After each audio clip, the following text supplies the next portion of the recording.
Hello and welcome to Chess with Simon. I'm Simon. Okay, let's have a look at these correspondence games then, against commoner players, but also new people are challenging me, which is really fun. So this game against Ian, so for those that don't know, this was a really beautiful and interesting Smith-Morra gambit. Gives a pawn, Smith-Morra. And basically, I backed up the bishop here, backed off the bishop I usually take on f3. Ian played here, here. Okay, and then Ian played this move that shot me. I thought I was better here, frankly. I thought I'm going to consolidate and I'm a pawn up. And Ian probably sensed the danger as well. That's why he sacrificed this bishop. It's a fascinating sacrifice because he places it on the square but doesn't take anything. But he attacks his pawn. You can't take the bishop. Well, I looked at it. I don't think it's a good idea to take the bishop. And I think in many ways, that's what Ian wants me to do. And in some cases you do that, but not in this case. I think getting stuck in the centre, getting your king stuck in the centre like that. Sacrifices on d5 are absolutely thematic, aren't they, in the Sicilian? It's usually a knight that gets sacrificed, but we're not taking that. We did look at it last time. So I think there's really two choices. The first choice is this, rook a7, which is very much in the style of the a6 Slav. And to be honest, I think this move is fine. So the bishop can't attack the rook. The queen can. You don't play this because then this pawn drops, and I'm sure white's better. In fact, I think black's in a lot of trouble. But after this queen move, you could play queen b6. And I think black's doing fine here, actually. I think black's going to consolidate, and we've still a pawn up. But I suppose what's I'm very embarrassed to announce is that I'm not taking the bishop. What I'm very sad about, my instinct is to go here, let Ian take, move the rook, hit the bishop, which will have to go back to somewhere, doesn't matter where, and then I castle. Then I claim that, well, my king is slightly safer, my pawn structure is slightly better, and I've got more control over the centre. So in this case, I'm claiming I'm a little better, and as black, I'll take that. You know, this is important because Ian and I will play in the future, and this is like a theoretical debate, right?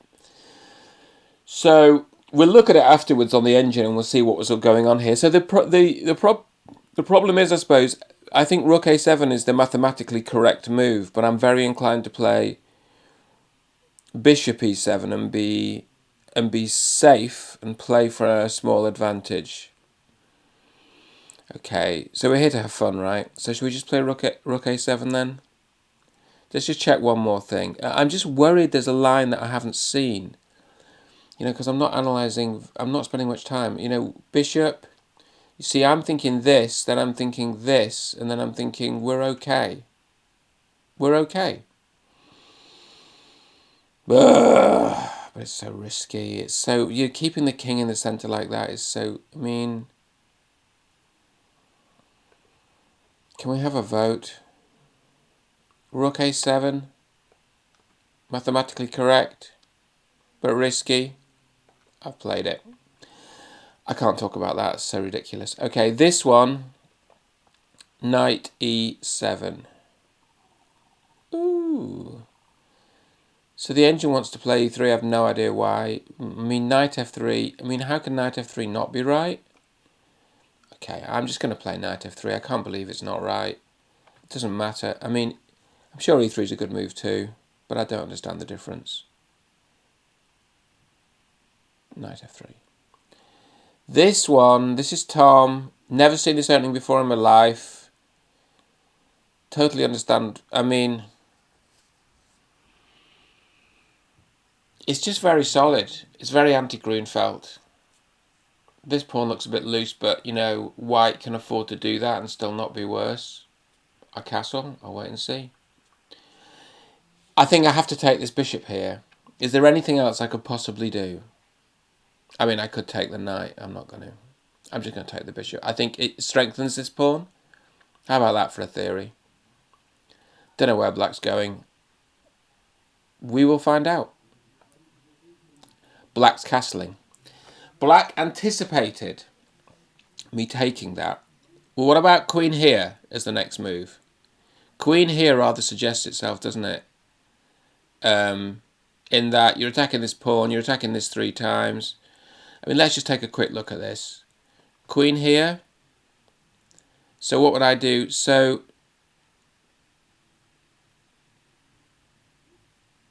the threat is I take here and I take here. It's quite hard to deal with, isn't it? Oh no, this is defended though 3 times. So maybe you can just play something like that, but I don't know. I prefer white here. I prefer white. Also, we've got a pawn. You know, I'm not sure I'll do queen there, but that is a move, isn't it? Here, so we're not going to play knight e6 until we're forced. I think they play f3 here, don't they?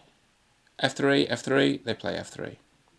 Yeah, I get why. It's just an f3 position. And then if they play h6, I guess you jump into knight and you make them give the bishop, which is often a very important piece in this line.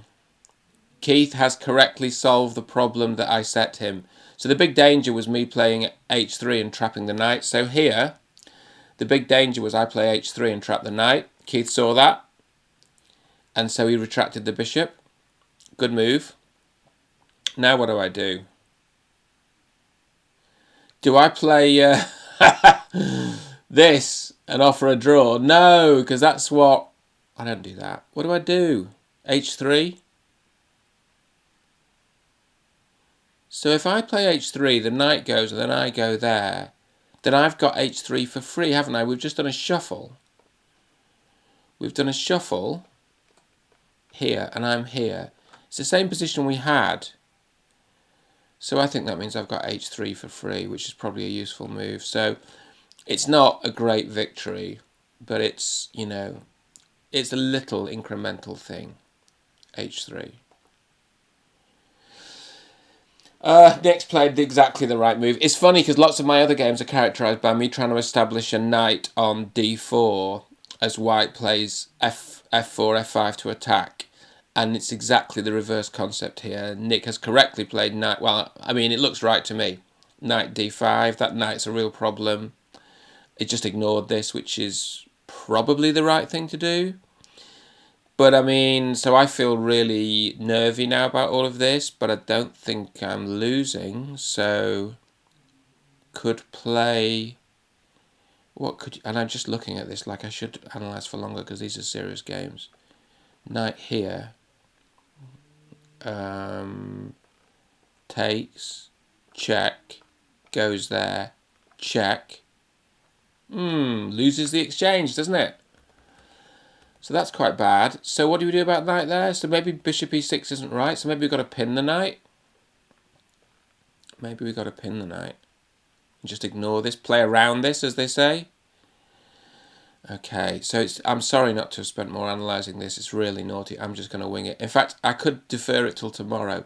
Should we defer it till tomorrow, Nick? I take it seriously. I might even make the move off camera because I think it's reckless to... Perhaps it's good practice to say it's just reckless otherwise. I want to play Queen d3 here. For some reason I think that's what Magnus Carlsen plays, but 100 people have castled. Well, 100 people can't be wrong, but we'll play Queen d3 later perhaps. Come on, let's see let's see what they do. So they go castle. d6 looks like a sensible move. Queen d3! It is what they play. Oh, that's very nice. Castle. Nick again. And still no. This. Recycle the knight.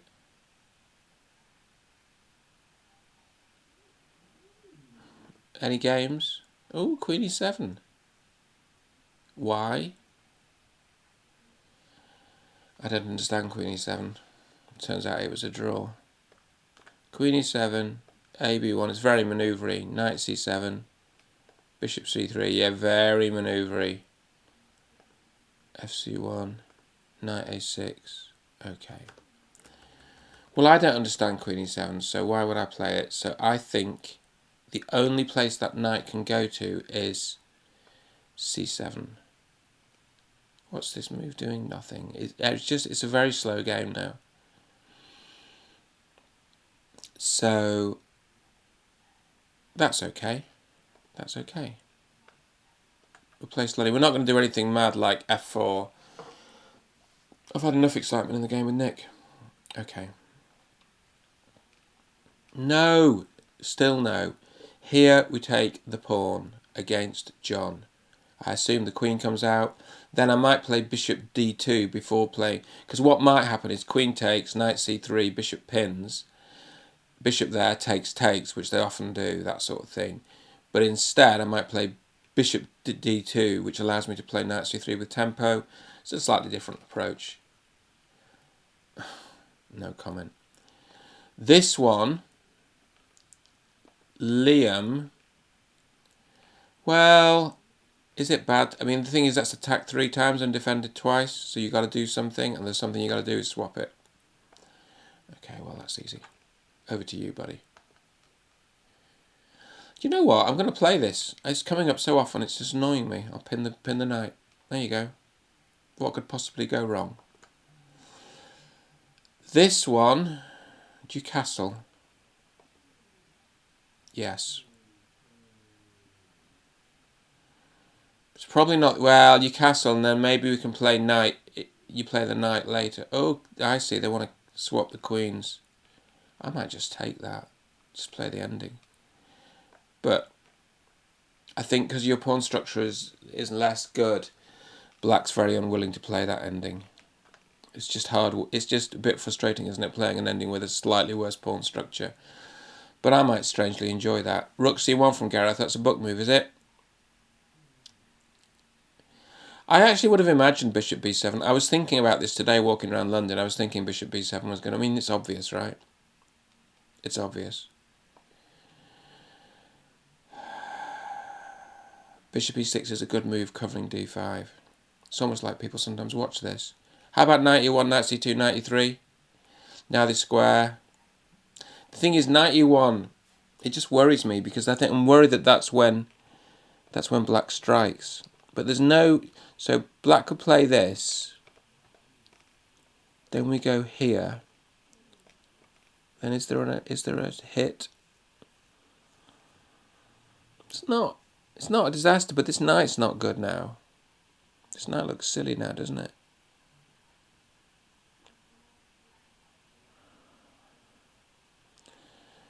I don't know what to do. Any example games or not? Oh, knight d2 is what they play. Because that other circuit's less good, but then what's... Okay.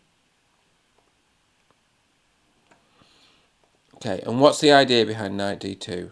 What's the idea? Well, hang on. Let's have a look what the idea is behind knight d2. Knight d2, king h8, e3, knight g8, golly, knight d5. I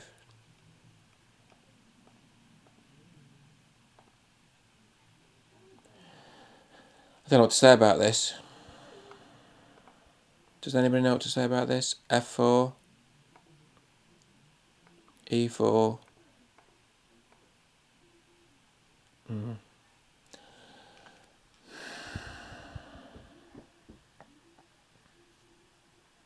Why is knight d2 a good square? Right, I suppose what you're doing is fighting for d5. Okay, I'm going to do it on the basis that we're fighting for d5. That's the concept. But actually, that knight doesn't have that many prospects from that square. But fighting for d5 is consistent. Maybe we'll swap this knight and try and install something on d5. Okay, this isn't every game. I know this isn't every game because there's other games. Hang on.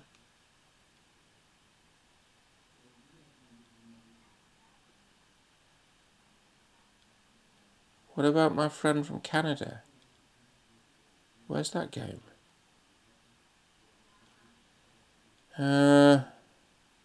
Next. I can't use live chess. Here it is. My friend from Canada.